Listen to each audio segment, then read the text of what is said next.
Voilà, on recommence et vous allez pouvoir me confirmer que vous voyez bien l'écran.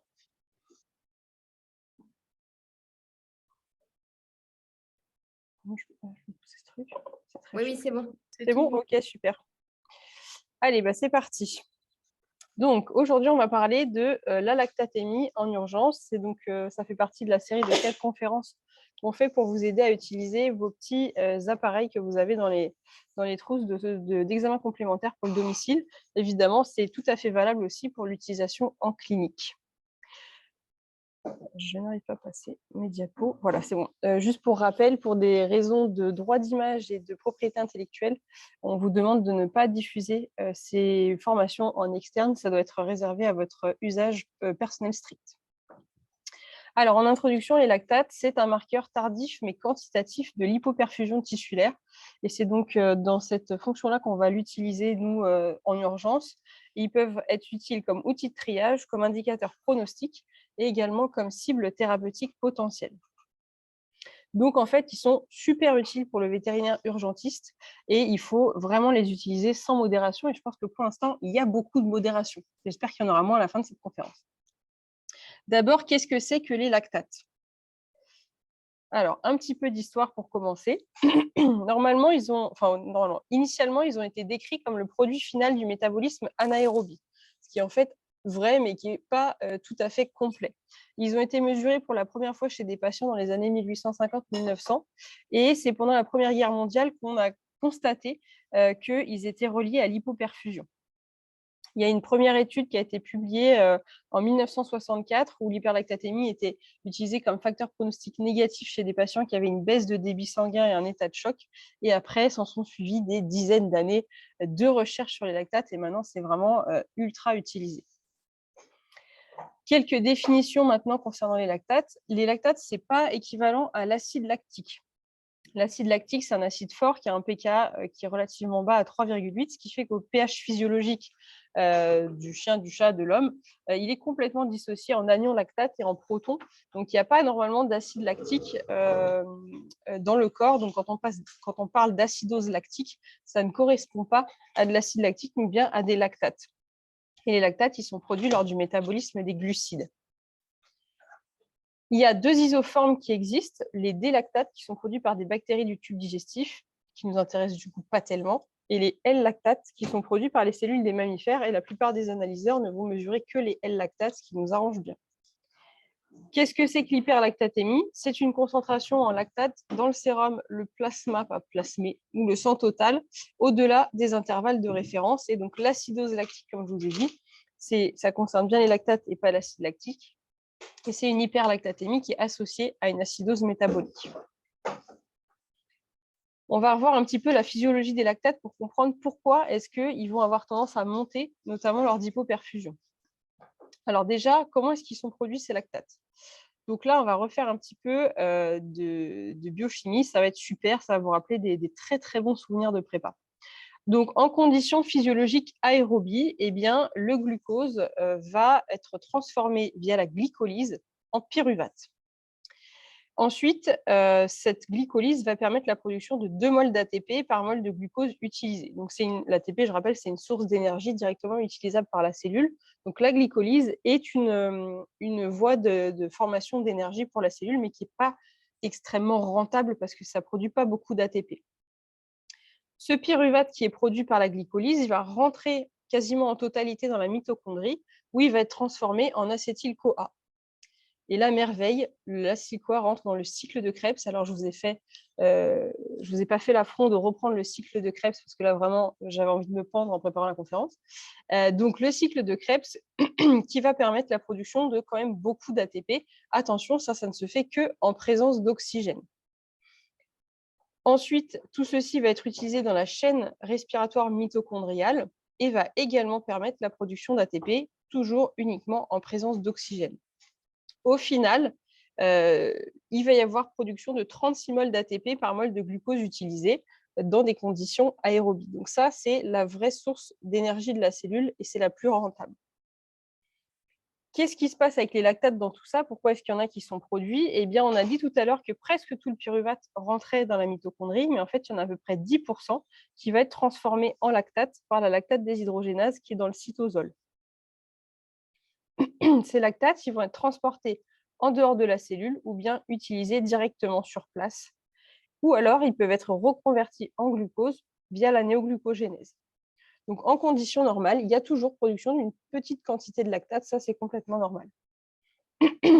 Mais on a vu depuis le début que pour produire l'ATP dans tout ce mécanisme, il y avait besoin d'oxygène. Donc, qu'est-ce qui se passe lorsqu'on a un déficit en oxygène, lorsqu'on est en hypoxie cellulaire?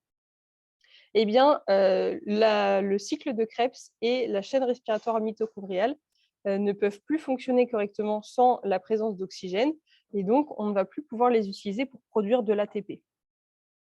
Donc, si il n'y a plus la production ici, s'il n'y a plus possibilité de transformer le pyruvate en acétyl-CoA pour l'utiliser dans le cycle de Krebs, eh bien, il va y avoir accumulation de ce pyruvate au niveau du cytosol.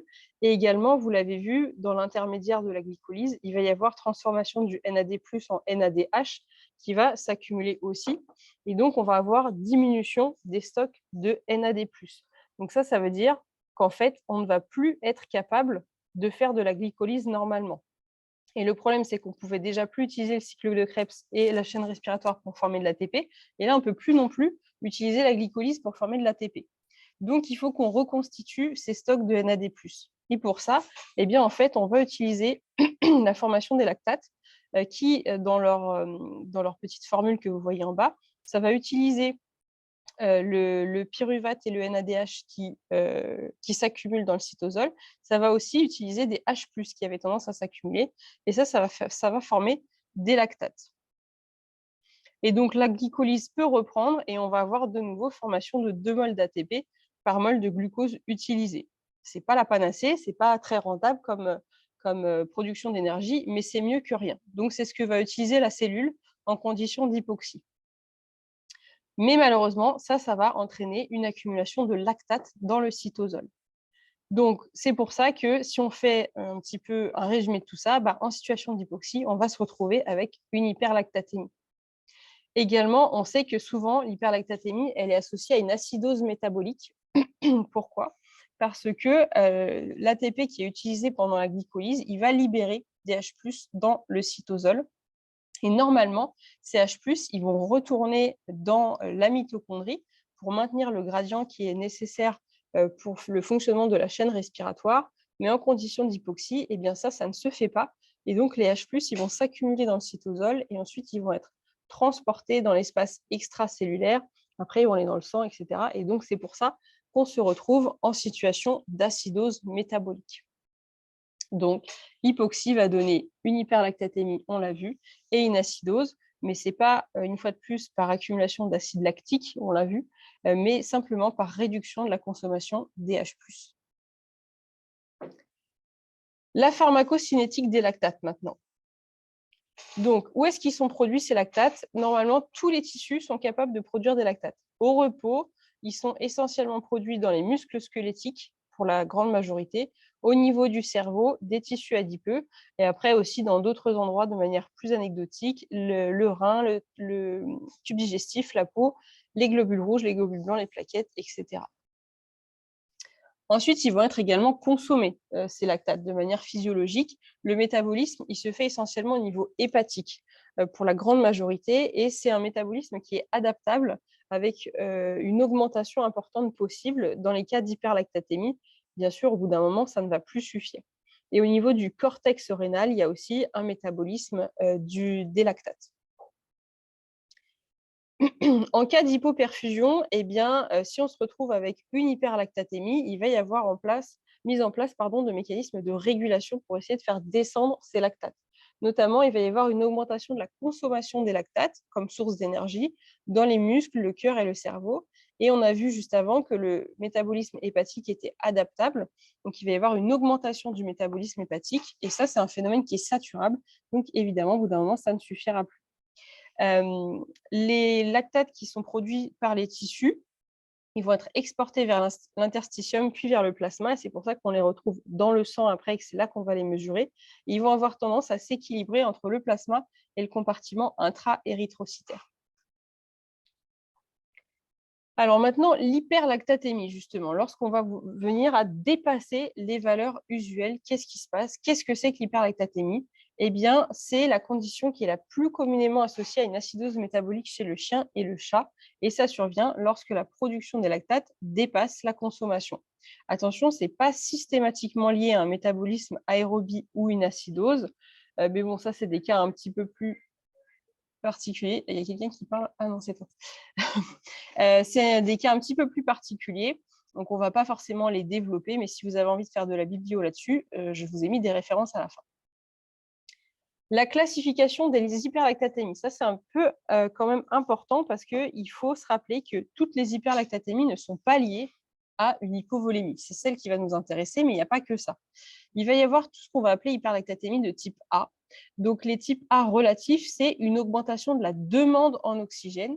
Et après, il y a les hyperlactatémies de type B, qui est une distribution inadéquate en oxygène. On va revenir sur ces différents groupes juste après.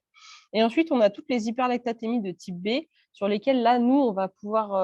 on a beaucoup moins de marge de manœuvre en tant qu'urgentiste dans la prise en charge initiale du patient. Il va y avoir tout ce qui est lié à une maladie sous-jacente, qui est associée à des médicaments ou des toxines, et les anomalies congénitales du métabolisme. Vous avez ici un petit tableau, certes en anglais, mais c'est de l'anglais facile scientifique, qui vous reprend toutes les différentes causes d'hyperlactatémie. Et comme on a vu, celle qui nous intéresse nous le plus, c'est les hyperlactatémies de type A, et c'est celle qu'on va vraiment rencontrer le plus fréquemment en urgence. Donc, reprenons un petit peu ces hyperlactatémies de type A, avec d'abord les types A relatives. Donc là, c'est une augmentation de la demande en oxygène. Donc, ça peut être secondaire à un exercice intense. Par exemple, un chien de chasse, un chien de course va se retrouver en hyperlactatémie à la fin de son effort. Lorsqu'il y a des tremblements ou des crises convulsives, c'est pareil, les muscles vont avoir une demande qui est très importante. Et on peut le retrouver aussi lors de frissonnements ou de luttes. Et typiquement, il y a des études qui ont montré une augmentation importante de la lactatémie chez des chats qu'on avait douchés. Donc, ça peut marcher aussi sur des chats qui sont contraints physiquement de manière un peu importante et prolongée pour une prise de sang ou un acte médical. Ça peut aussi amener à une hyperlactatémie. Ensuite, on va avoir les hyperlactatémies de type A absolue. Et donc là, c'est une diminution de la distribution en oxygène et on va retrouver ici les fameuses hypoperfusions sur lesquelles on va pouvoir vraiment jouer, nous, en urgence. Donc tout ce qui va être choc hypovolémique, ce qui nous intéresse le plus, mais également choc distributif, choc cardiogénique, choc obstructif, etc., etc. CF, la conférence sur les chocs. C'est donc la cause la plus fréquente d'hyperlactatémie en urgence soins intensifs vétérinaires et on sait qu'il y a une relation vraiment linéaire entre l'aggravation de l'hypoperfusion et de l'hyperlactatémie. Donc là, le suivi des lactates va vraiment nous permettre de faire le point sur ce qui se passe au niveau de la perfusion tissulaire. Ensuite, on va aussi retrouver tout ce qui est hypoperfusion locale, notamment tout ce qui va être volvulus digestif. Donc ça comprend les SDTE. Plus anecdotiquement, ça va comprendre aussi un volvulus du tube digestif ailleurs. Les thromboembolies aortiques, les torsions d'organes, donc torsion de lobe hépatique, torsion de lobe pulmonaire, ce genre de choses, torsion de rate. On sait que là, on va avoir une production de lactate, mais qui ne va pas forcément se répercuter sur la lactatémie au niveau systémique. Donc, ça peut, mais pas forcément. Il y a plein d'études qui sont sorties sur la lactatémie chez le chien en SDTE, où ils ont essayé de les utiliser comme prédicteurs de la nécrose gastrique. Mais ce n'est pas facile d'avoir des conclusions. Souvent, c'est assez contradictoire d'une étude à l'autre. Et en fait, c'est souvent des animaux qui sont quand même largement en état de choc aussi à côté. Donc, c'est difficile de savoir ce qui est vraiment lié à la nécrose gastrique de ce qui est lié simplement à l'état de choc de l'animal. Donc voilà, je vous ai remis si vous avez envie de faire un petit peu de biblio sur les études les plus récentes.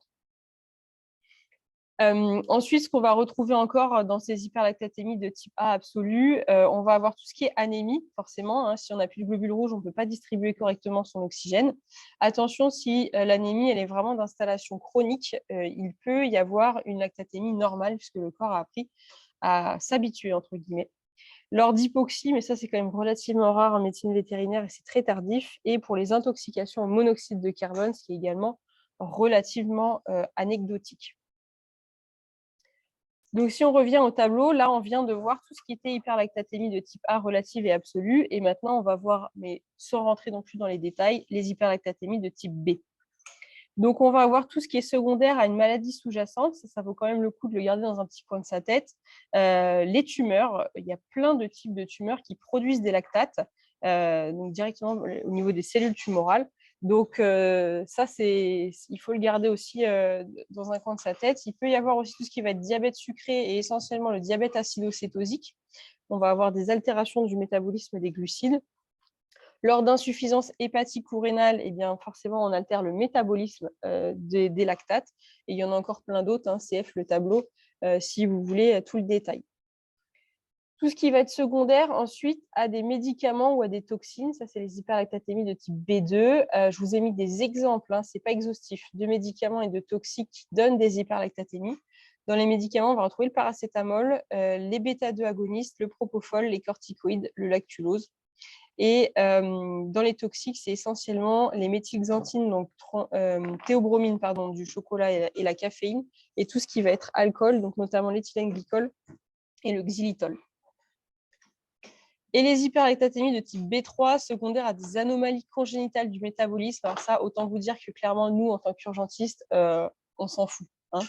Voilà, là, c'est des trucs méga compliqués, donc ne rentrons surtout pas dans le détail et laissons nos amis internistes s'occuper de ça.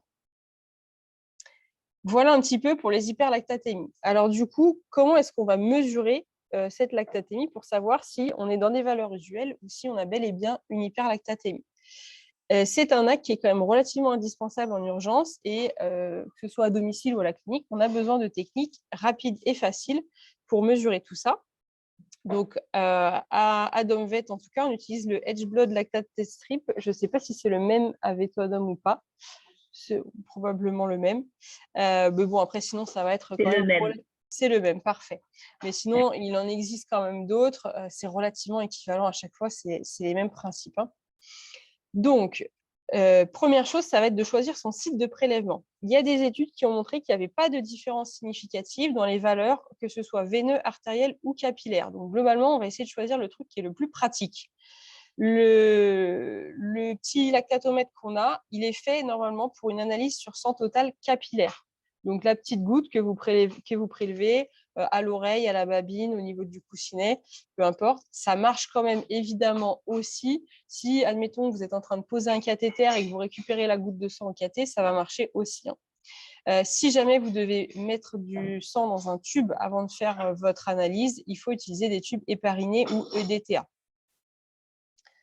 On va essayer de réaliser une ponction franche de la veine puisqu'on sait qu'il y a une production de lactate dans les muscles. Donc, on va essayer de ne pas trifouiller 25 fois si on fait par exemple une prise de sang à la jugulaire, de ne pas planter 25 fois notre aiguille avant de réussir à prélever notre sang.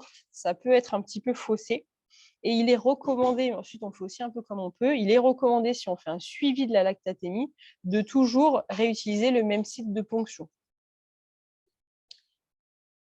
Au niveau de l'analyse, on sait qu'il y a consommation de glucose et production de lactate par les hématies, les leucocytes et les plaquettes dans le sang total. Donc, on sait qu'il va y avoir une augmentation de la lactatémie si on laisse traîner notre tube. Ça a été aussi mesuré dans des études et on sait qu'il y a à peu près une augmentation de 0,2 à 0,5 mmol par litre toutes les 30 minutes. Donc, il est recommandé de réaliser l'analyse instantanément si possible, maximum dans les 15 minutes lorsqu'on l'a mis dans un tube. Évidemment, si vous faites une mesure sur du sang capillaire, de toute façon, vous n'allez pas laisser sécher la goutte. Hein, il faut le faire tout de suite. Mais en tout cas, si vous l'avez mis dans un tube, c'est maximum 15 minutes. Il peut y avoir des interférences, notamment avec le ringer lactate, puisque le ringer lactate contient du L-lactate et qui est donc mesuré par les appareils. Donc, il y a une étude du GVEC qui est sortie en 2014 sur des beagles sains. Alors, après, ils ont quand même perfusé des volumes ultra importants de fluide, c'est-à-dire 180 millilitres kilo en 1 heure, ce qui représente vraiment des très gros volumes. Donc, il y a peu de chances en réalité que ça vous arrive, vous, en vrai, de perfuser autant. Et ils ont comparé en perfusant du Ringer et du NaCl 0,9, est-ce qu'il y avait une différence sur la lactatémie? Et il y avait effectivement une différence statistique entre le groupe Ringer et NaCl, avec un retour à la normale 1 heure après l'arrêt de la perfusion. Donc oui, sur le papier, si vous avez perfusé des très gros volumes de Ringer, il peut y avoir une petite interférence. Gardez-le aussi dans un coin de votre tête. Les intervalles de référence, je vous ai remis les valeurs ici. Alors, d'une étude à l'autre, d'un automate à l'autre, vous pouvez avoir des petits écarts sur ce qui vont être considérés comme des valeurs normales ou un petit peu augmentées. Notamment, les valeurs normales, il y en a qui vont être plutôt aux alentours de 2, 2,5, certains vont monter jusqu'à 3. Mais généralement, ce qu'on retrouve le plus, c'est 2,5 millimoles par litre. Donc, on veut, de manière normale, avoir une valeur inférieure à ça. Et plus on va augmenter, plus l'hyperlactatémie va être sévère. Attention aux unités de mesure. La plupart du temps, on les a en millimoles par litre, mais vous pouvez les avoir aussi en milligrammes par décilitre. Et le petit lactatomètre Edge là, que vous avez, il peut donner les deux unités. Donc, il faut le régler et le mettre dans l'unité avec laquelle vous êtes le plus à l'aise. Toujours sur ce petit lactatomètre, si vous affiche low, c'est que la valeur elle est inférieure à 0,7 millimoles par litre. Et high, elle est supérieure à 22 millimoles par litre. C'est pas souvent qu'on a quand même un animal avec des lactates supérieurs à 22. Là, c'est pas non plus très bon pronostic a priori. Mais en tout cas, ça pourrait arriver sur le papier. Les contraintes techniques que j'ai découvertes en épluchant la notice du petit appareil. Alors ça, c'est un truc bête, c'est comme pour le glucomètre, il y a une petite carte avec un code unique par boîte de bandelettes. Il faut toujours penser à calibrer votre appareil lorsque vous utilisez une nouvelle boîte de bandelettes, donc en lui mettant la petite carte qui va avec. Ça, c'est tout bête, mais il ne faut pas oublier. Normalement, les bandelettes, elles se conservent entre 4 et 30 degrés. Donc attention dans les voitures quand il fait très très froid l'hiver. Si votre voiture elle est garée dehors la nuit, laissez peut-être pas vos appareils dedans. De toute façon, même pour les appareils en eux-mêmes, c'est pas la meilleure idée qui soit. Et pareil quand il fait extrêmement chaud. Il ne faut pas congeler ou mouiller les bandelettes et normalement, il faut les utiliser dans les 3 mois qui suivent l'ouverture de la boîte de bandelettes. Et oui, je vois Alex qui dodeline de la tête d'un air réprobateur, mais c'est vrai que normalement, c'est conçu comme ça. Et également, comme pour la créate, il est censé y avoir des contrôles qualité à faire régulièrement. Et eux, ils recommandent normalement, dès qu'on utilise une nouvelle boîte de bandelettes, il faudrait refaire un contrôle qualité. Voilà, c'est chiant. Mais voilà. En tout cas, c'est sûr que si à un moment, vous vous mettez à constater des valeurs aberrantes sur vos mesures, des valeurs, vous êtes sûr que votre animal il est clairement en hypovolémie, il vous sort des valeurs normales ou inversement, il ne faut pas hésiter à ce moment-là à faire un contrôle qualité pour s'assurer qu'il n'y a pas de souci avec le petit automate. Application clinique. Alors maintenant, que va-t-on faire de nos valeurs? Parce que c'est bien beau de les avoir mesurées et puis de les avoir facturées aux clients, n'est-ce pas? Mais il y a un moment, il faut aussi savoir quoi en faire et comment on les utilise. Sachez que les valeurs de lactate sont utilisées en facteur pronostic. Ça, c'est très intéressant. Chez l'homme, ça a été démontré que l'hyperlactatémie était utilisée en facteur pronostic lors de trauma, de sepsis ou choc septique, lors d'arrêt cardiaque, les intoxications au monoxyde de carbone, les traumas crâniens, le paludisme et l'insuffisance hépatique. Ça, c'est ce qui a été très bien décrit chez l'homme. En médecine vétérinaire, il y a aussi pas mal d'études qui sortent et qui sont sorties sur les dernières années et qui ont démontré un lien entre hyperlactatémie et mortalité dans pas mal d'affections, notamment donc les SDTE, ça, il y a énormément d'études dessus. Dans le cadre du CIRS, sepsis, hypotension pendant l'hospitalisation en soins intensifs, ça aussi, il y a pas mal de biblios. Lors de traumas et traumas crâniens, dans les anémies hémolytiques à médiation immune, les infections sévères des tissus mous, pyroplasmose, dirofilariose avec syndrome CAF, donc ça, c'est sur quand même des stades assez avancés, les CMH chez le chat, les péritonéines septiques, et ce n'est pas exhaustif, il y a encore d'autres choses selon les sources que vous utilisez en biblio. On sait qu'il y a quand même un lien entre hyperlactatémie et mortalité, mais attention, il faut utiliser l'hyperlactatémie avec à bon escient, j'ai envie de dire, parce qu'on sait que ça a une capacité pronostique qui est considérée comme modérée. C'est-à-dire qu'en fait, il vaut mieux l'utiliser dans le sens qui est décrit ici, à savoir qu'une hyperlactatémie basse à l'admission va mieux prédire la survie qu'une hyperlactatémie élevée ne prédit la mortalité. C'est-à-dire qu'il ne faut pas condamner un animal sur une première valeur de lactate unique qui serait très élevée. On sait que ça, c'est pas forcément un très bon facteur pronostic. Par contre, qu'il ait une lactatémie normale, ça, c'est bien, on est content. Ce qui va être plutôt utile lorsqu'on a des valeurs élevées, ça va être les cinétiques de valeur. On sait que les mesures uniques à l'admission, elles sont insuffisantes. Et ce qu'il va plutôt falloir voir, c'est comment l'animal va répondre aux mesures médicales qu'on va mettre en place et est-ce que cette valeur de lactate va diminuer. Là, on a une étude du GVEC de 2020, c'est une étude rétrospective, sur quand même 4 863 patients présentés aux urgences, ce qui est déjà une cohorte relativement intéressante en médecine vétérinaire. Donc, c'est que des patients qui ont été présentés aux urgences, hein. Il y en avait quand même 78% chez les chiens et 67% chez les chats qui étaient en hyperlactatémie. Les principales causes chez le chien, c'était les états de choc et chez le chat, les affections urinaires, notamment tout ce qui va être chat bouché, hein, ça fait très bien des hyperlactatémies aussi. Et donc, dans les résultats concernant l'analyse statistique des lactates, il y avait effectivement une hyperlactatémie qui était associée à la mortalité chez le chien et chez le chat. Et ils ont montré une fois de plus que les cinétiques de valeur étaient fiables comme facteur pronostic. Là, il y a une autre étude de 2014 du TOPIX sur les SDTE qui a montré que lorsque la lactatémie à l'admission était inférieure à 4 millimoles par litre, on avait un meilleur taux de survie avec moins de complications. Et lorsque la lactatémie à l'admission est supérieure à 6, on avait plus de chances, enfin plus de risques de nécrose gastrique, même si ça ne remplace absolument pas la laparotomie. Il ne faut pas se baser uniquement sur la valeur des lactates. Et par contre, ce qui était très intéressant, c'est que une baisse de la lactatémie de plus de 40% après la réanimation liquidienne était vraiment un bon facteur pronostic positif. Donc, une fois de plus, la cinétique des valeurs montre son intérêt ici. Donc, que ce soit à domicile ou que ce soit à la clinique, dans les maisons des urgences, etc., il faut vraiment, vraiment penser à faire plusieurs valeurs de lactate et pas une seule et unique lorsqu'on va mettre en place une prise en charge pour faire diminuer ces lactates. Donc ça, c'était pour l'utilisation en tant que facteur pronostic. Ça peut aussi être utilisé en outil diagnostic. Alors là, les indications sont quand même relativement restreintes et plus difficiles à utiliser, on va dire. Mais on peut mesurer les lactates sur certains fluides corporels. Du coup, il y a une faute, ce n'est pas la lactatémie, parce que ça, c'est dans le sang. Les lactates dans les fluides corporels, donc notamment les épanchements abdominaux, où on sait qu'on va avoir une baisse de la concentration en glucose et une augmentation de la concentration en lactate lors d'épanchements septiques. Donc ça peut être un argument pour diagnostiquer des péritonites septiques. Attention, lorsque vous avez des épanchements qui sont suppurés aseptiques, mais avec beaucoup de globules blancs, ou lorsqu'ils sont d'origine tumorale, vous pouvez aussi avoir une augmentation de la lactatémie. Donc attention, ce n'est pas le seul critère. Sur les épanchements péricardiques, ça a été montré aussi qu'on avait souvent une lactatémie plus élevée lorsqu'on avait des origines néoplasiques, mais on n'a pas vraiment de valeur cut-off, donc ce n'est pas évident de trancher.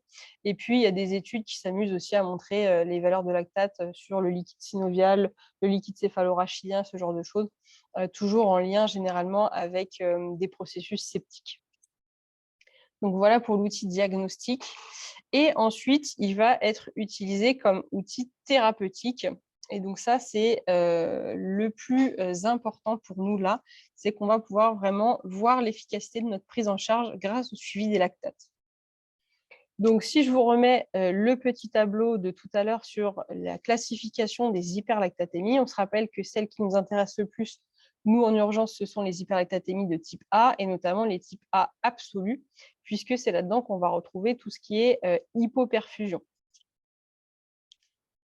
Donc, on sait qu'il y a beaucoup d'hyperlactatémies qui sont secondaires à une hypoperfusion par hypovolémie vraie ou relative en consultation d'urgence. Donc, l'objectif de notre outil thérapeutique, ça va être de contrôler le retour à une perfusion tissulaire adéquate, donc en utilisant un suivi des lactates, en plus des paramètres cliniques. La demi-vie des lactates, elle est d'environ 20 à 60 minutes, ce n'est pas non plus instantané, mais donc les objectifs, c'est d'essayer d'avoir une diminution de la concentration en lactate à peu près de 50% toutes les 1 à 2 heures et une résolution en 6 à 12 heures. Donc, à domicile, on n'a pas forcément, sur le temps qui nous est imparti, le temps de voir une résolution complète, mais on doit au moins avoir une réponse pendant cette prise en charge. Donc, revenons un petit peu sur la correction d'une hypovolémie. Donc là, pour ceux qui avaient assisté à la conférence sur la fluido que j'avais fait, je crois, en octobre, il y a un petit peu de redite, mais je pense qu'on n'en parle jamais assez. Donc, ça ne vous fera pas de mal de revoir un petit peu cette partie. Donc, l'hypovolémie, elle concerne vraiment le secteur vasculaire uniquement. On va retrouver ce qu'on appelle les hypovolémies vraies, où on a eu une perte de volume intravasculaire. Donc, par exemple, il y a eu une hémorragie.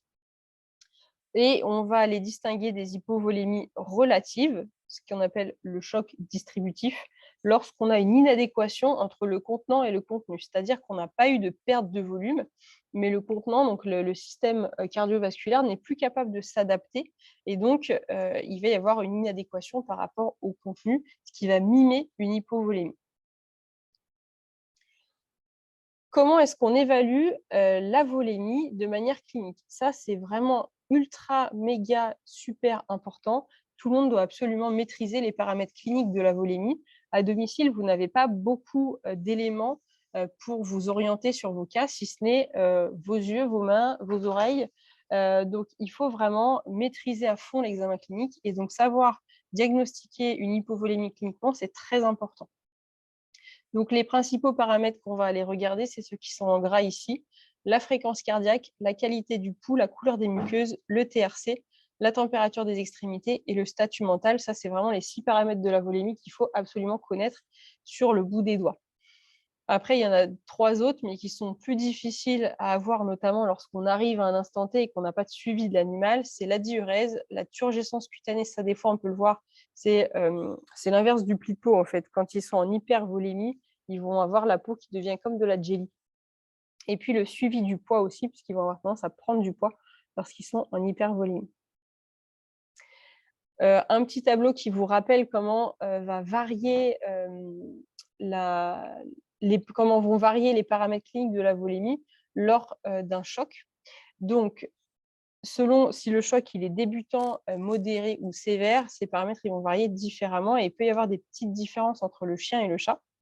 Donc, la fréquence cardiaque, classiquement, le chien il démarre en tachycardie, il finit en bradycardie. Le chat, par contre, lui, va avoir tendance à se mettre d'emblée en bradycardie. La qualité du pouls, normalement, il est frappé au départ et puis il devient de plus en plus faible et jusqu'à devenir carrément non palpable. Sur des chocs vraiment très, très débutants, vous voyez ce chien qui est un peu super énervé, là, qui va être rouge de partout, qui va être tachycarde et tout. Des fois, lui, au lieu d'avoir un pouls frappé à faible à l'admission, il va être bondissant. Et également, si on regarde au niveau des muqueuses, ils peuvent avoir ces chiens-là des muqueuses qui vont être congestionnées et un TRC très, très rapide, inférieur à 1 seconde. Mais ce n'est pas la majorité des cas. Sinon, en ce qui concerne la couleur des muqueuses, elle va plutôt avoir tendance à être rose à rose pâle et à devenir de plus en plus pâle jusqu'à finir blanche à la fin à cause d'une vasoconstriction périphérique. Pour ce qui est du TRC, il est normal au début et puis il va s'allonger de plus en plus, toujours à cause de cette vasoconstriction périphérique. Et toujours à cause de cette vasoconstriction périphérique, la température des extrémités, qui est normale initialement, va diminuer. Et à la fin, on a une température rectale également qui va diminuer. Et le statut mental, ils peuvent être simplement abattus au départ. Ils deviennent un petit peu hypovigilants lorsque le choc progresse et à la fin, ils vont finir en état de stupeur, voire de coma. La différence entre la stupeur et le coma, c'est la sensibilité douloureuse. Lors de stupeur, vous avez, même si l'animal il ne réagit pas à vos stimuli, normalement, s'il y a un stimulus douloureux, il va quand même montrer une réaction, alors que dans le coma, il ne se passe plus rien du tout. Donc voilà un petit peu l'évaluation clinique de la volémie pour détecter votre état de choc. Et puis ensuite, il y a tout ce qui va être évaluation paraclinique. Donc là, c'est un peu les petits examens complémentaires que vous pouvez faire. Et bien sûr, là-dedans, on retrouve évidemment les lactates. Vous voyez qu'il y a aussi l'hématocrite et la créatinine, qui sont d'autres examens que vous pouvez tout à fait envisager de faire à domicile, puisque vous avez ça dans vos mallettes. Bien sûr, si vous êtes à la clinique ou dans une maison des urgences, vous pouvez pousser un petit peu plus loin les examens. Donc, concrètement, qu'est-ce qu'on va faire avec notre patient? Non, notre patient est-il ou pas en hypovolémie? Donc, je l'évalue cliniquement, je vais regarder ses paramètres de la volémie et je vais mesurer ses lactates. Si je constate que mon patient est en hypovolémie, eh bien, je dois absolument faire une réanimation liquidienne et je dois le faire par voie intraveineuse, puisqu'on a vu que l'hypovolémie concernait uniquement le secteur vasculaire. Donc, ça ne sert à rien de vouloir faire de la fluidosous-cute ou je ne sais pas quoi. On n'est pas dans le bon secteur, ça ne va pas marcher. Donc, il faut mettre un cathéter ou à défaut, si on a envie de se chauffer, un cathéter intraosseux. Mais il faut absolument faire une réanimation liquidienne par voie intraveineuse. Et le principe de la réanimation liquidienne, ça va être de réaliser dans un premier temps un bolus de fluide avant de réévaluer notre animal. Alors, ce bolus de fluide, qu'est-ce qu'on fait comme type de bolus? Eh bien, généralement, on va utiliser des cristalloïdes isotoniques, donc le Ringer-Lactate ou le NaCl09. Je vous ai refait une petite partie rappel sur les fluides juste après qu'on va voir ça. Et donc, les volumes classiques qu'on va utiliser, c'est 10 ml par kilo chez le chien, 5 ml par kilo chez le chat. On passe en 10, 15, 20 minutes, on n'est pas à 3 minutes près. Et puis, c'est plus ou moins facile à domicile aussi avec le matériel qu'on a. Mais en tout cas, on va passer quand même un volume un petit peu important sur un temps relativement court. Si on était amené à utiliser des cristalloïdes hypertoniques, donc du NaCl 7,5 ou 10% notamment, ou des colloïdes, mais ça devient extrêmement compliqué, pour ne pas dire impossible, de s'en procurer. On va utiliser des volumes plus petits, de 3 à 5 ml par kilo sur 15 minutes. Donc voilà le principe du bolus, c'est un volume relativement important sur un temps relativement court. Et une fois qu'on a fait ce bolus, eh bien, on va pouvoir réévaluer notre patient. Donc, je refais un examen clinique, je vais de nouveau voir mes paramètres de la volémie et surtout, je fais une réévaluation paraclinique. Et là, c'est le moment de faire un suivi de la lactatémie. Donc, je vais remesurer mes lactates qui, même s'ils ont une demi-vie de 20 à 60 minutes, à la fin d'un bolus qui vous a pris déjà le temps de mettre un cathé, tout ça, de passer les fluides, ça vous a pris une demi-heure, eh bien, vous allez déjà voir un changement sur votre lactatémie et vous allez pouvoir voir si vous êtes efficace ou pas. Et c'est là qu'on va pouvoir décider, est-ce qu'on a besoin de réitérer le bolus de fluide ou pas. Si on a corrigé nos paramètres cliniques de la volémie et si notre lactatémie elle est rentrée dans les normes, alors c'est bon, on n'a pas besoin de refaire de bolus. Si on voit que c'est mieux mais que ce n'est pas encore suffisant, on peut recommencer. Et généralement, on essaye de pas trop dépasser 3 bolus parce qu'après, ça commence à faire des volumes un petit peu importants. Alors, rappel sur le choix des fluides. Ça, voilà, comme j'ai dit, on l'a déjà vu dans la conf fluido, mais c'est vraiment hyper important et il y a des nouvelles personnes qui nous ont rejoints sur ces confs, donc j'en reparle. On va d'abord parler des cristalloïdes isotoniques. C'est vraiment le fluide de première intention. Il convient dans presque tous les cas. Il est utilisé pour corriger les hypovolémies, les déshydratations, les désordres électrolytiques, etc. Et c'est un fluide qui n'est pas cher et qui est vraiment très couramment utilisé. Ses caractéristiques, il possède un pouvoir d'expansion volumique qui est relativement faible. Donc, ça ne va pas non plus permettre d'augmenter la volémie de manière mirobolante, mais c'est largement suffisant dans la plupart des cas. Et cette expansion volumique, elle est transitoire, puisqu'en fait, il va y avoir une redistribution des fluides et des ions dans le compartiment interstitiel notamment. Donc, 75% du volume perfusé IV quitte le compartiment en 30 minutes. Donc, c'est relativement transitoire. Il peut y avoir un effet de dilution. Attention, si vous avez un animal qui est anémié, en hypoprotéinémie, hypocoagulable, etc., etc. Et attention au risque de surcharge si on fait des volumes trop importants ou si on perfuse trop longtemps. Et ça, c'est surtout valable chez les cardiopathes et surtout chez le chat. Et donc, les signes de surcharge, ça va être un œdème pulmonaire, interstitiel ou cérébral, des épanchements pleuro-abdominaux, etc., etc. Mais si on respecte les volumes que je vous ai indiqués, normalement, il y a très peu de risque de surcharge, sauf, on a dit, chez les cardiopathes et le chat qui est un petit peu plus sensible. Pour se décider sur le choix des fluides et comprendre pourquoi est-ce qu'on va en choisir un plutôt que l'autre, c'est bien de se rappeler de la composition des fluides. Donc, vous avez en haut du tableau la composition approximative d'un plasma du sang de chien. Donc, l'osmolarité est aux alentours de 300 milliosmoles par litre. Il y a à peu près 140-150 milléquivalents par litre de sodium, 110-120 milléquivalents de chlore et à peu près 4 milléquivalents par litre de potassium. Si on regarde la composition du ringère et du NaCl, on voit que ce sont effectivement des cristalloïdes isotoniques puisqu'ils vont avoir quasiment la même osmolarité que le sang de chien. Pour ce qui est des ions, le ringère est relativement proche du sang de chien. Par contre, le NaCl va avoir une quantité de sodium qui est équivalente dans les valeurs hautes, voire un petit peu au-dessus, et une forte concentration en chlore. Et ça, c'est très important. La différence aussi, c'est que le ringère lactate possède du lactate qui est utilisé comme agent alcalinisant lorsque tout va bien et que tout fonctionne bien, puisque le foie va transformer les lactates en bicarbonate. Donc, c'est pour ça qu'il a ce pouvoir alcalinisant. J'espère que ça marche toujours, puisque mon ordi vient me dire que ma connexion était instable. Si ça ne marche plus, vous me le dites. Donc, voilà pour la composition du ringère et du NaCl. Du coup, qu'est-ce qu'on en tire comme information de ça? Le ringère lactate, on a dit que c'était un cristalloïde isotonique qui était équilibré en ions. Donc, il est vraiment très proche de la composition du sang. Et donc, ça en fait un bon fluide de remplacement en cas de perte, puisqu'on a perdu de l'eau libre plus des électrolytes, ou ça en fait également un bon fluide de maintenance. Du fait qu'il y a cette présence de lactate, on a dit que ça lui donnait aussi un pouvoir alcalinisant qui peut être intéressant dans pas mal de situations, puisqu'on va voir beaucoup d'animaux qui sont en acidose métabolique lorsqu'ils sont en état de choc.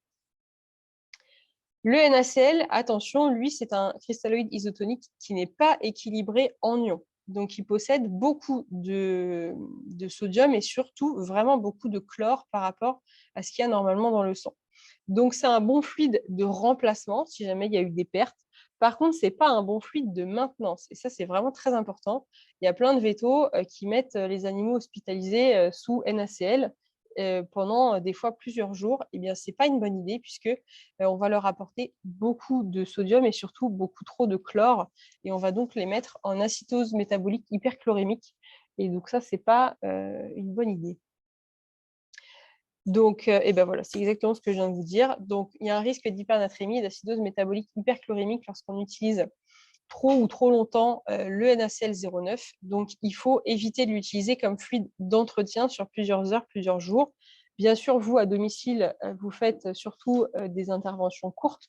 Donc, dans ces cas-là, il n'y a pas vraiment de risque à utiliser le NaCl. Donc, vous pouvez tout à fait l'utiliser, notamment pour les réanimations liquidiennes. Quand est-ce qu'on va préférer le NaCl 0,9 par rapport au ringère? Il n'y a pas beaucoup de situations où on préfère l'un par rapport à l'autre. En réanimation, puisque son osmolarité, on l'a vu, est un tout petit peu plus élevée, ce qui lui donne un petit pouvoir d'appel d'eau dans le secteur vasculaire, donc il va un peu mieux remplir. Et comme on l'utilise à ce moment-là sur un temps relativement court, il y a peu ou pas de risque d'hypernatrémie, d'hyperchlorémie. Donc ça, en réanimation, vous pouvez tout à fait l'utiliser. Et puis, lors de symptômes neurologiques, type crise convulsive ou hypertension intracrânienne, il est intéressant aussi, de nouveau parce qu'avec ce petit pouvoir appel d'eau, il va participer à limiter la pression intracrânienne. Et on sait que le Valium précipite dans le ringère lactate. Donc, si c'est des animaux à qui, à un moment ou à un autre, vous risquez de faire un bolus de Valium, mieux vaut lui avoir mis une perf de NaCl pour ne pas prendre de risques. Mais du coup, finalement, ce qu'on peut retenir aussi, c'est que quand on ne sait pas trop, on prend plutôt du ringère comme ça, on ne prend pas de risque. La seule vraie contre-indication du ringère, c'est les insuffisances hépatiques. Attention, je parle bien d'insuffisance hépatique et pas juste d'augmentation des paramètres hépatiques type palalate. Ça, on voit beaucoup. Ça, c'est absolument pas un signe d'insuffisance hépatique. Donc, on en voit très, très peu des vraies insuffisances hépatiques. Moi, je pense qu'en bientôt 5 ans de pratique exclusive en urgence ou intensive, j'en ai vu 2. Donc, ça ne court pas non plus les rues. Donc, il y a très, très peu de contre-indications à l'utilisation du ringère lactate. Donc, quand vous ne savez pas, ringère. Un petit mot sur les cristalloïdes. Là, j'ai fait un copier-coller. C'est marqué isotonique, c'est hypotonique. Il faudra que je corrige ça. Donc, les cristalloïdes hypotoniques, c'est des fluides qui peuvent être vraiment dangereux et qui ne conviennent dans quasiment aucun cas. On va retrouver le NaCl 0,45 et le glucose 5%, qui est un faux isotonique. Ça, normalement, ceux qui suivent les confs à Domvet, maintenant, je les ai suffisamment saoulés avec ça pour qu'ils arrêtent d'utiliser ces fluides-là. mais on ne le répétera jamais assez, donc c'est reparti dans une couche. Les caractéristiques de ces cristalloïdes hypotoniques, ils ont une osmolarité qui est faible, donc globalement, on va apporter de l'eau libre. Et l'eau libre, qu'est-ce qu'elle fait? Eh bien, elle va aller du milieu le moins concentré vers le milieu le plus concentré. Donc, en fait, elle va rentrer à l'intérieur des cellules. Elle va provoquer un œdème cellulaire, notamment au niveau des neurones, et elle va provoquer du coup la mort cellulaire. Donc là, je vous ai remis la composition de ces fluides. Donc on voit que le glucose 5%, on l'appelle faux isotonique parce qu'en fait, si on regarde juste son osmolarité, elle est équivalente à celle du plasma de chien. Mais en fait, elle est donnée uniquement par la présence de glucose. Il n'y a pas d'ion à l'intérieur, il n'y a pas de sodium, pas de chlore. Et le NaCl 0,45, c'est tout simplement la moitié du NaCl 0,9 qui est isotonique. Donc forcément, il manque un peu des trucs. Qu'est-ce qui se passe quand on perfuse du glucose 5%? Parce que ça, malheureusement, on en voit encore qui vont utiliser du glucose 5% pour perfuser, notamment en pensant à tort que c'est bien parce que l'animal était un petit peu bas en glucose, donc en même temps, je vais lui apporter un peu de sucre. Non, non, non, ça, il ne faut plus le faire. Pourquoi? Donc, on sait que le glucose 5%, c'est un faux isotonique qui n'est absolument pas équilibré en ions puisqu'il n'en possède aucun. Donc, l'osmolarité, elle est uniquement due à la présence du glucose et à rien d'autre. Lorsque vous perfusez du G5, eh bien, on perfuse 50 grammes par litre de glucose dilué dans de l'eau libre, donc pas d'ion. Le glucose, il va être rapidement utilisé par les cellules, donc hop, il va rentrer dans les cellules, fait ce que fait normalement le glucose, et en fait, on va se retrouver avec uniquement de l'eau libre. Et l'eau libre, qu'est-ce qu'elle fait? Elle rentre dans les cellules et elle provoque un œdème cellulaire et une lyse des cellules. Donc, il ne faut surtout pas utiliser ce G5 qui est vraiment délétère dans ces cas-là. Les indications des cristalloïdes hypotoniques, elles sont très spécifiques, très restreintes. Donc, c'est des corrections de déficit en eau libre. Donc ça, là, on rentre dans des trucs super pointus. Et des corrections d'hypernatrémie. Pareil, c'est des trucs super chiants, les protocoles. Il faut faire des calculs de fou. Il faut mettre deux perfs en même temps, calculant les débits de l'un de l'autre pour essayer de ne pas baisser la natrémie trop vite, pour ne pas faire des lyses cellulaires. Et on n'utilise pas le G5 pour la complémentation en glucose, il faut utiliser du G30, puisqu'on a dit que le G5 apportait trop d'eau libre. Donc, à domicile, en tout cas, il n'y a aucune bonne indication de l'utilisation de G5. Donc, si vous avez du G5 dans votre trousse de DOM, vous pouvez tout de suite le virer. À la clinique, dans les maisons des urgences, on peut éventuellement en avoir besoin, notamment pour des corrections d'hypernatrémie lorsqu'on a fait un ionogramme avant. Voilà, donc qu'est-ce qu'on retient? À domicile, même si je panique, surtout pas d'hypotonique. Ça, c'est voilà. Normalement, du NaCl 0,45, vous n'en avez même pas dans vos mallettes. Et le G5, tout le monde se moque de ma petite phrase, mais n'empêche qu'elle va vous rester dans la tête et vous allez vous en rappeler. Non, arrête, Yves, arrête de critiquer. Bon, trouve-moi une rime avec G5 alors. Voilà, bon, tant qu'il n'a pas trouvé de rime avec G5, on n'arrête pas la conférence.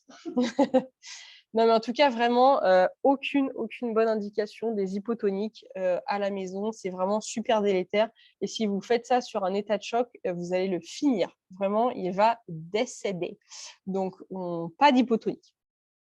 Et un dernier, on a les hypertoniques. Donc, de nouveau, j'ai fait un vieux copier-coller, je suis désolée, c'est cristalloïdes hypertoniques qu'on va utiliser pour restaurer la volémie lorsque les cristalloïdes isotoniques ne suffisent pas.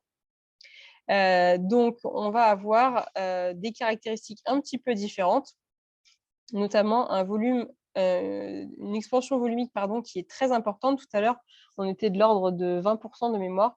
Là, on est à 300 à 400%, puisque ça va faire un très gros appel d'eau dans le secteur vasculaire. Et puis, on va avoir aussi un volume d'expansion. Excusez-moi, je regarde la discussion en même temps. Il faut être dingue pour utiliser le G5. Ben oui, mais il y en a plein qui l'utilisent encore. Mais c'est bien, je suis contente que vous soyez d'accord avec moi. Expansion volumique qui est transitoire, comme tout à l'heure pour les isotoniques. Il va y avoir une redistribution des fluides et des ions, donc c'est à peu près une trentaine de minutes. La composition du NaCl 7,5, après il y a le 10% aussi, hein, selon ce que vous avez, et ben voilà, hein, c'est extrêmement concentré en sodium, en chlore. Donc là, il faut faire attention. Dans les inconvénients, c'est la même chose que ce qu'on a vu tout à l'heure, mais en pire. On va faire un très gros appel d'eau dans le secteur vasculaire, mais d'où vient cette eau? Elle vient du secteur intracellulaire puis du secteur interstitiel. Donc, si vous avez un animal qui est très fortement déshydraté, il faut éviter d'utiliser un hypertonique en première intention parce que vous allez finir de le sécher comme un petit pruneau. Donc, faites d'abord dans ces cas-là plutôt un isotonique. Il a un pouvoir de dilution qui est important. On l'a vu tout à l'heure avec déjà l'isotonique, donc c'est encore pire avec l'hypertonique. Et puis, risque de surcharge, de nouveau, c'est pire avec l'hypertonique. Et là, évidemment, c'est surtout pas un fluide d'entretien, puisqu'on va lui apporter des concentrations énormes en sodium et en chlore. Donc, on va faire des hypernatrémies, notamment extrêmement sévères. Donc, c'est vraiment, ça s'utilise de manière uniquement ponctuelle. Quand est-ce qu'on va vouloir l'utiliser? On l'utilise surtout en réanimation. Alors, c'est plutôt un fluide de seconde intention, mais des fois, quand on veut taper fort d'emblée sur un animal qui n'est pas déshydraté, on peut l'utiliser en premier. Il a une osmolarité élevée, donc il fait un fort appel d'eau dans le secteur vasculaire. Et comme on l'utilise sur un temps court et des volumes restreints, on a peu ou pas de risque d'hypernatrémie et hyperchlorémie. Donc, on peut tout à fait l'utiliser en réanimation.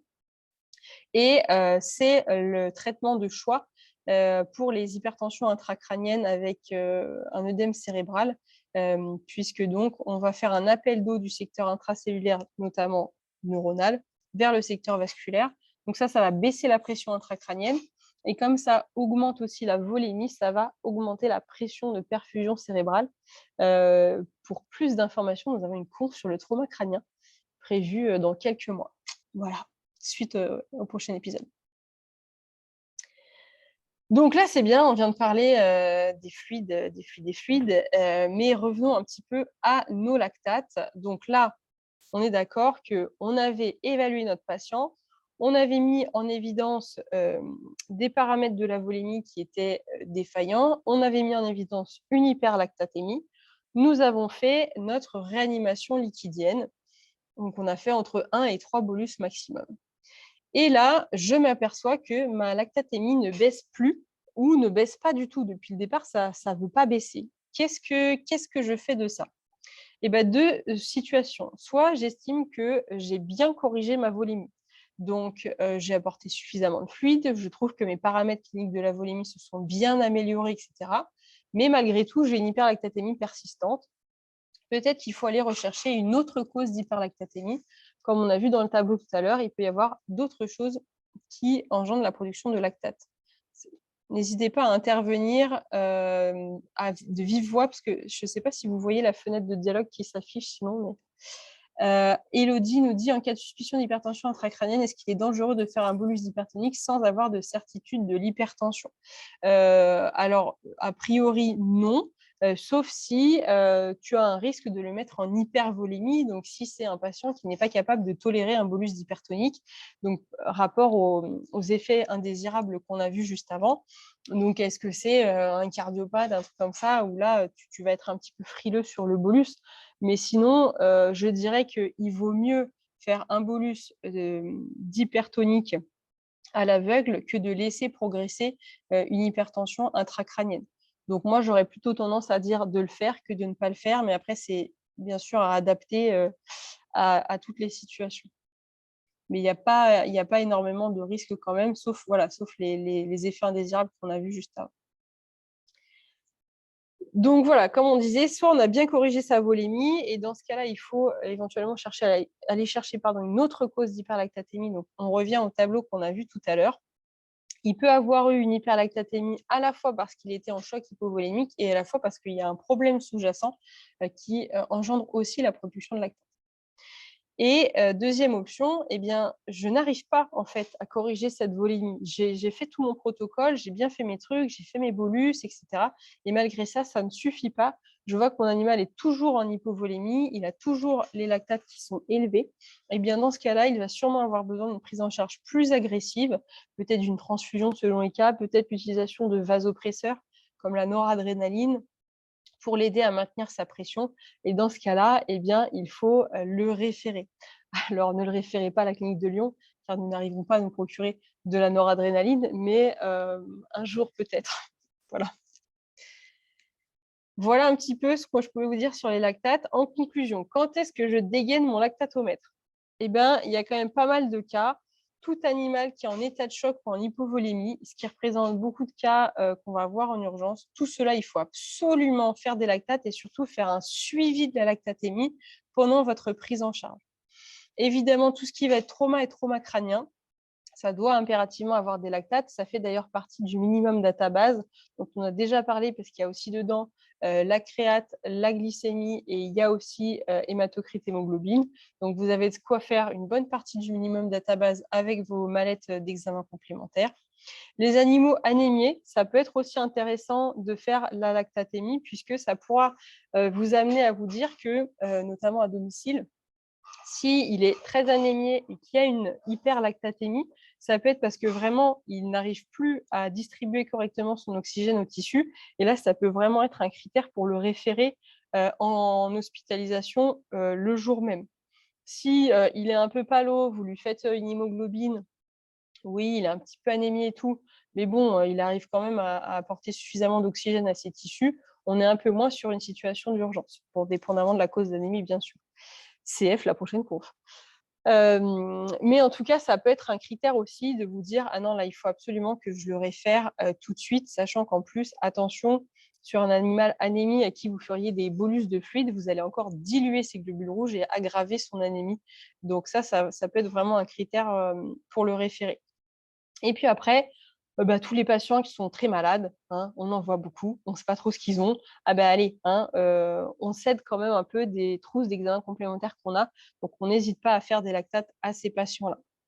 Et qu'est-ce qu'on fait de ces résultats? Eh bien, si je ne m'attendais pas et que je découvre une hyperlactatémie, je pense bien évaluer cliniquement ma volémie pour voir si ça peut être une hyperlactatémie secondaire à une hypovolémie que je peux dans ce cas-là traiter par ma réanimation liquidienne. Et je pense bien surtout à faire des cinétiques de valeur lorsque j'ai une hyperlactatémie initiale. Je fais bien des cinétiques et je m'en sers comme facteur pronostic plutôt que d'utiliser la valeur de départ seule. Je vous ai remis les sources biblio que j'ai utilisées si vous voulez retourner voir ça. Donc, il y a évidemment le Silverstein et le Drobatz qui sont les bouquins de référence en urgence ou intensif. Et il y a deux reviews qui sont sorties, une du JVEC de 2018 et une du VetClean de 2017 qui sont très bien faites. Et si vous préférez de la lecture en français, eh bien, il y a Boris, pour ceux qui ne le connaissent pas, qui travaille à la clinique de Lyon, qui vient de publier 2 jolis articles sur les lactates dans le Pratique Vet. C'est très bien fait, c'est très accessible. Donc, ça fait un bon petit résumé si vous avez envie de lire de la biblio en français. Voilà, c'est fini pour les lactates. Alors, je regarde les petites questions qu'il y avait là. Si vous avez des questions, n'hésitez pas à mettre votre micro pour parler. C'est bien de pouvoir interagir en vrai avec les gens. Alors quelqu'un nous a mis un nota bene qui concerne la lactatémie des lapins, qui est normalement entre 6 et 8. L'hypolactatémie est pour le coup un mauvais facteur pronostic. Eh bien, très intéressant. Je l'ignorais complètement. J'avoue que je n'ai pas trop parlé des lapins dans ma conférence. Donc, merci d'avoir rajouté ça, Marion. C'est hyper intéressant. Est-ce que vous avez des questions par rapport à ce qu'on vient de raconter? Est-ce qu'il y a des choses qui ne sont pas claires sur l'utilisation des lactates, etc. Ou ça va pour vous? Alors, je crois qu'il y a quelqu'un qui essaye de communiquer. Je ne suis pas sûre de bien entendre.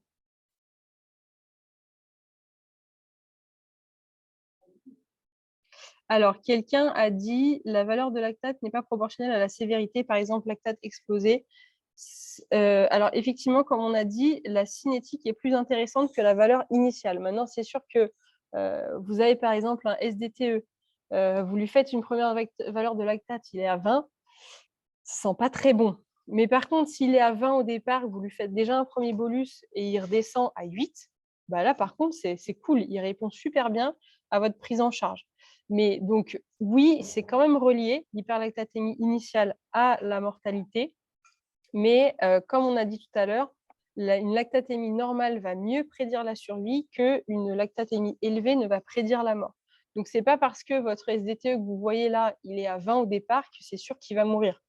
Par contre, s'il est à 20, que vous faites toute la stabilisation médicale et qu'à la fin, vous refaites les lactates, il est à 18, bon, lui, clairement, ses chances de survie sont assez faibles et ça vaudra le coup de se poser la question avec les gens de qu'est-ce qu'on fait? Est-ce qu'on poursuit ou pas? Parce que vous avez là vraiment un facteur pronostic qui n'est pas bon. Mais il faut quand même essayer de ne pas les condamner juste sur la valeur initiale et vraiment essayer de commencer la prise en charge médicale et de refaire les lactates, peut-être une demi-heure après, pour voir comment l'animal répond à sa prise en charge.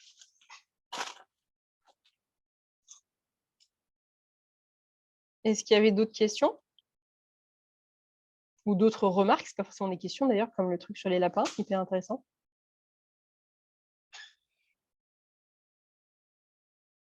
Bon, bah écoutez, ça a l'air d'être bon. Alors, je vais essayer. Non, mais c'était passionnant en tout cas. Merci beaucoup, Calypso. Eh ben de rien. Je ne sais pas qui c'est qui parle, c'est Julie? C'est Julie, ouais. Ah oui, d'accord. Ouais, merci beaucoup, c'était très clair. Bon, bah super. Allez, bah, j'arrête l'enregistrement.